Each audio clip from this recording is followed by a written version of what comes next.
நீங்க எங்கெல்லாம் இடறி போய் எங்கெல்லாம் நான் தோத்துட்டேன், என் வாழ்க்கை தோத்துருச்சுன்னு சொல்றீங்களோ, கர்த்தர் உங்களுக்கு அங்க எல்லாவற்றையும் என் தெய்வம் செய்ய வல்லவராய் இருக்கிறார்.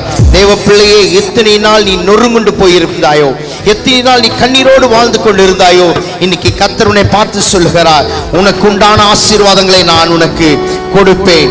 நான் சொன்னதை உன் வாழ்க்கையை செய்து முடிப்பேன். வீடு கொடுப்பேன் என்று சொன்னால் அந்த வீடை நான் கொடுப்பேன். ஆண்டவர் வீடை கொடுப்பேன் தான் சொல்வார். ஆமே, ஹல்லேலூயா. கல்லு வாங்கி மண்ணு வாங்கி கட்டி இதான் சாவின்னு கொடுக்க மாட்டாரு. அதுக்கான திறனையும் அதுக்கான பலத்தையுமே ஆண்டவர் கொடுக்க வல்லவராயிருக்கிறார். நான் விசுவாசிக்கிறேன், கர்த்தர் கொடுப்பேன்னு சொன்ன அத்தனையும் உங்கள் வாழ்க்கையில என் ஆண்டவர் தர வல்லவராயிருக்கிறார். I prophesy, நான் தீர்க்க தரிசனமாய் சொல்லுகிறேன், உங்கள் ஆண்டவர் உங்களுக்கு எதெல்லாம் கொடுப்பேன் என்று சொன்னார், அதையெல்லாம் இந்த ஆண்டு முடிவதற்குள் தர வல்லவராயிருக்கிறார்.